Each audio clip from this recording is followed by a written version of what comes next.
The quiet fracture. You were 8 when you first noticed that silence could hurt more than shouting. There was no storm that night, no broken plates, no slammed doors. Just the faint hum of the refrigerator and the way your parents' eyes stopped meeting across the table. You remember tracing lines in mashed potatoes with your fork, pretending not to feel the air tighten around you. They still spoke, but their words had lost their warmth. Each sentence sounded rehearsed, balanced, as if both were trying not to spill something fragile.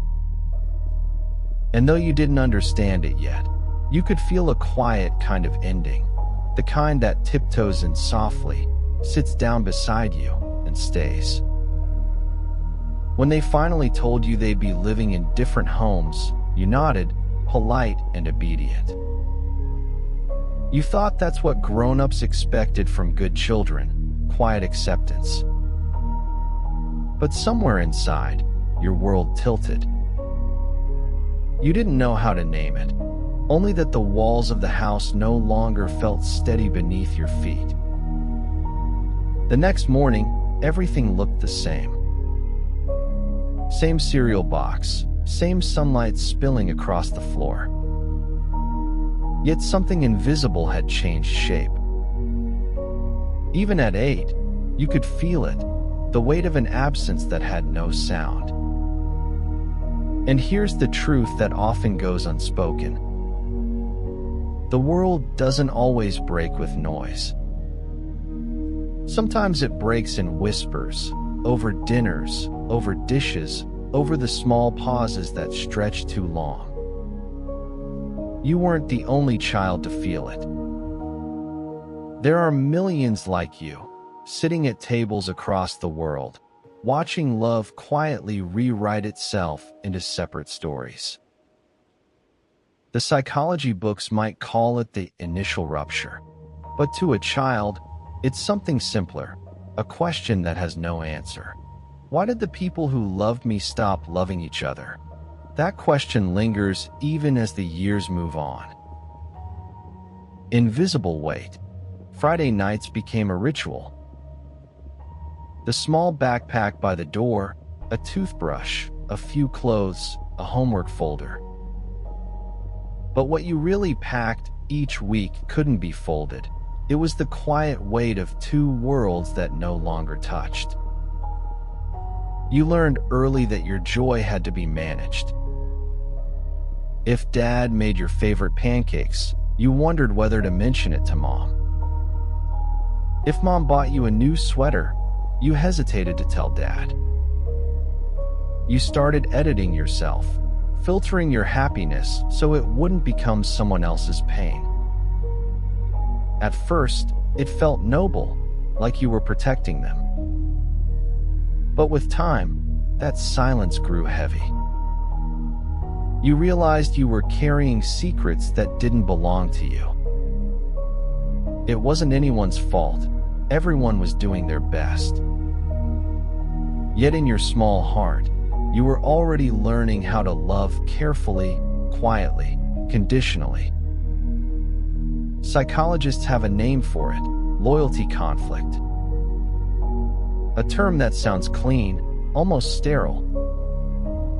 But inside a child, it feels messy and endless.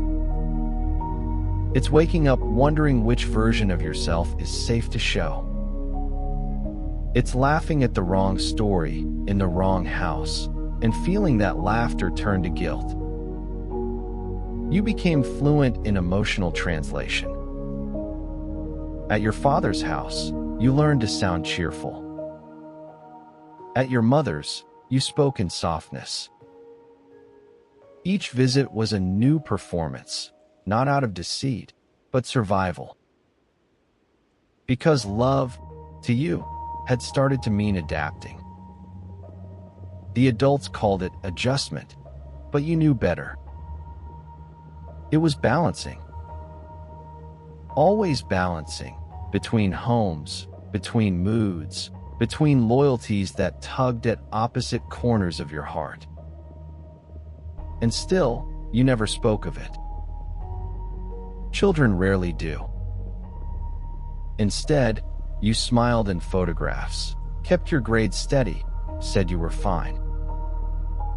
But every time you zipped that little backpack, it whispered the truth. That love, for you, now came with a handle. Becoming the watcher. By 12, you had mastered the art of reading a room. You could sense a sigh before it came, notice the way voices softened before a subject changed. You became the quiet observer, the one who listened more than spoke, who noticed the spaces between words. At your mother's house, you learned to tread lightly. You never mentioned your father unless her mood felt safe enough to hold his name. At your father's, you exaggerated how happy you were at school, hoping it might ease the guilt that lived behind his smile. No one told you to do this. You just learned. Children always do. The skill made you seem mature for your age. Teachers said you were thoughtful. Friends said you understood them. But they didn't know that empathy, for you, was born from survival. You weren't just kind, you were vigilant. You watched the adults like someone scanning the sky for weather. Because when love once cracked without warning, you learned to notice the wind. And this is where your heart began to split into two languages. One for the world outside, one for the world within. You started to believe that peace was something fragile. That affection had to be earned through perfect behavior. That safety could vanish if you stopped paying attention. Psychologists might call it heightened emotional sensitivity. But what it really means is this. You became the kind of person who could sense a storm even when the air was still. You grew up watching for shifts, for signs, for silence that meant something was wrong. And though it came from pain, it gave you a strange kind of power. You could comfort others, read their moods, understand without being told. You were learning empathy, not from lessons, but from necessity. You didn't know it yet, but this quiet skill would one day become both your strength and your burden. Because once you've lived through love breaking quietly, you never stop listening for the sound. Resilience and the question of permanence. By your teenage years, you had become everyone's confidant. Friends told you their secrets. Teachers trusted your calmness. Even adults said you were wise beyond your age. What they didn't know was that your wisdom came from patching cracks they couldn't see. You'd learned to stay steady so others wouldn't have to. You became the quiet fixer, the one who never wanted to add weight to anyone's heart. When people argued, you found ways to smooth the edges. When someone cried, you listened with the patience of someone who once learned that silence can wound. But inside, you carried a private ache. Does anything truly last? That question haunted you like an echo. You had seen promises dissolve gently, love evaporate without drama. So even as you cared deeply for people, part of you stayed ready to lose them. Better to prepare than to be surprised again. And yet, something resilient began to form in you. You understood complexity. You could hold two truths at once. That love was both real and fragile, that endings didn't erase beginnings. Psychologists say awareness can break inherited cycles, and that's what started happening. You began to realize the past didn't have to script your future. Still, the guilt of childhood lingered. Late at night, You'd wonder if maybe you had caused it somehow.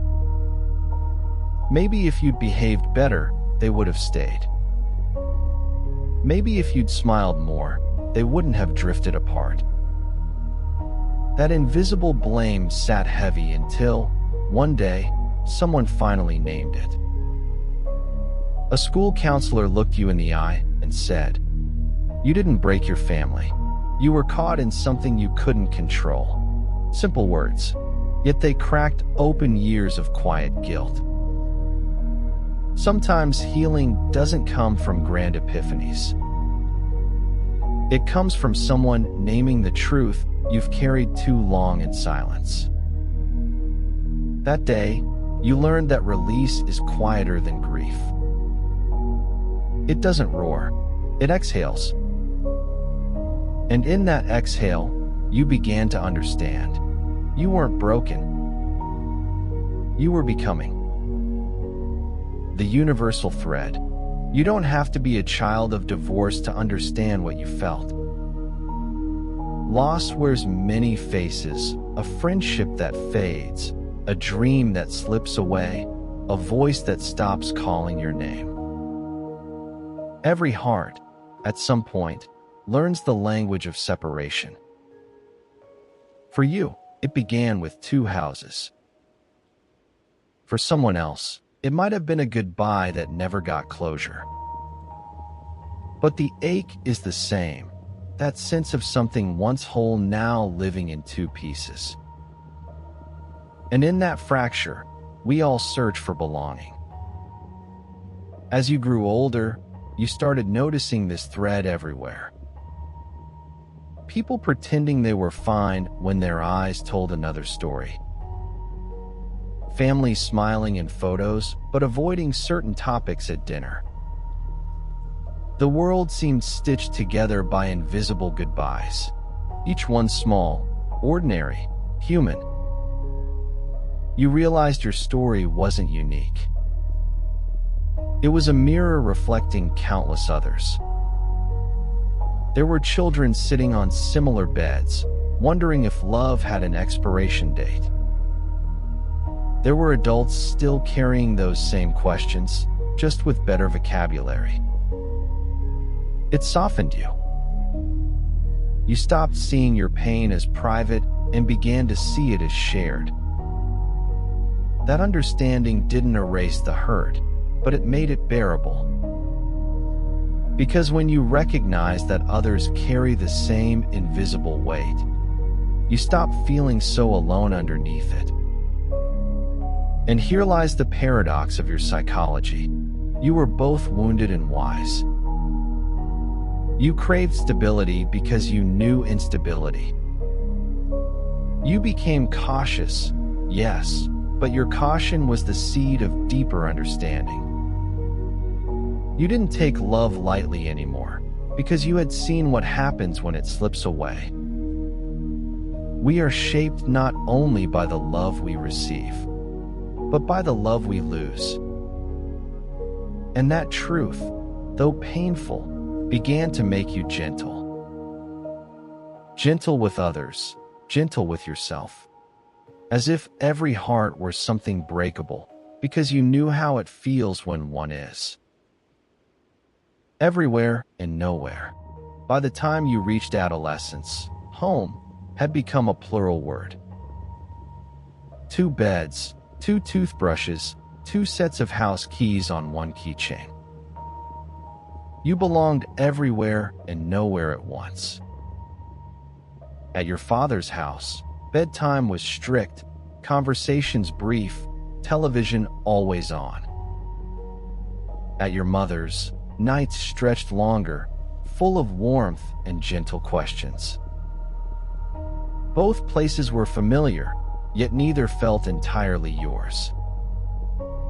You became a chameleon, adapting without thinking, changing colors to match whichever world you were in. Psychologists call it dual identity strain. But to you, it just felt like never fully landing. You were always in transit, between expectations, between rules, between versions of yourself. And when people asked where you felt most at home, you smiled politely. Because how do you explain that the word home never quite fit anymore? Sometimes you envied friends with one house, one rhythm, one scent in their sheets. Other times, you found quiet strength in your adaptability. You could read a room within seconds, switch tone and manner with ease.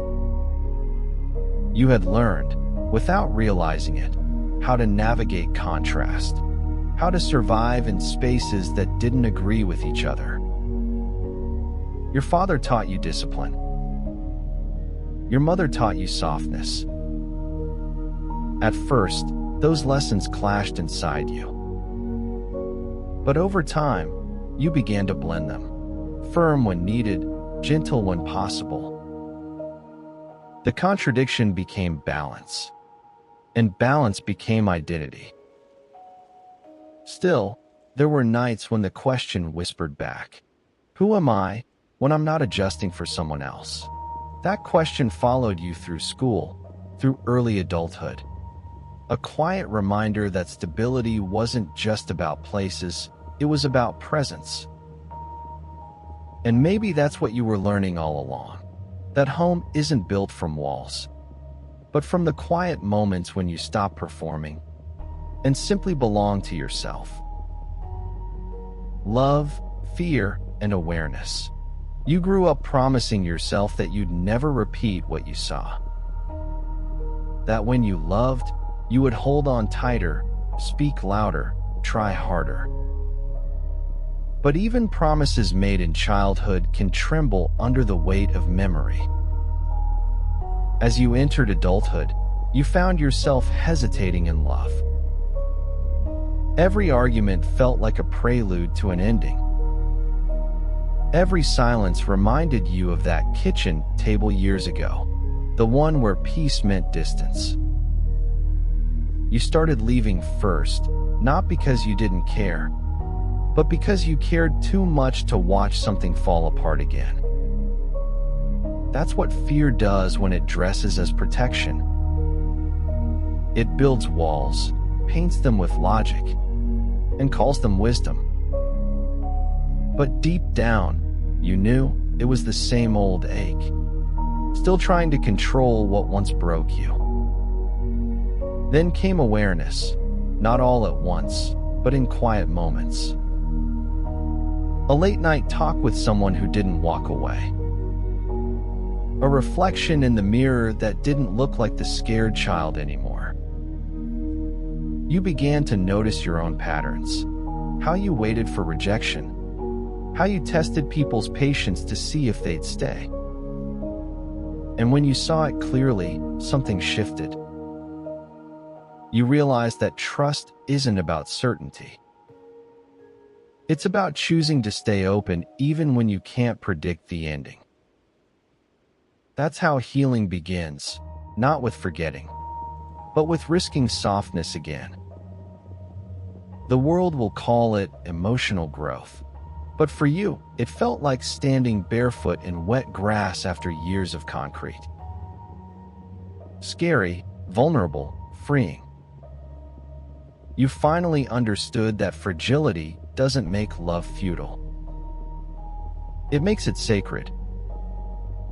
The child who once watched love collapse without warning was now learning that endings don't always mean failure. Sometimes they mean evolution. And awareness, that gentle light, began to turn your fear into understanding.